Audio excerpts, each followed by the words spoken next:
Korkma sönmez bu şafaklarda yüzer. Ortadaki adam mikrofonla bile gülmeyi reddetti, saygı duydum.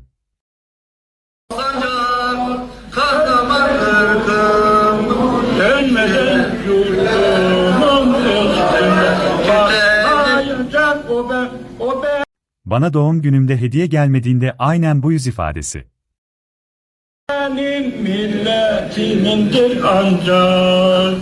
Çakma kurban Ey nazlı hilal. kahraman ırkım. Sol baştaki adamın kravatı benden daha neşeli durumda.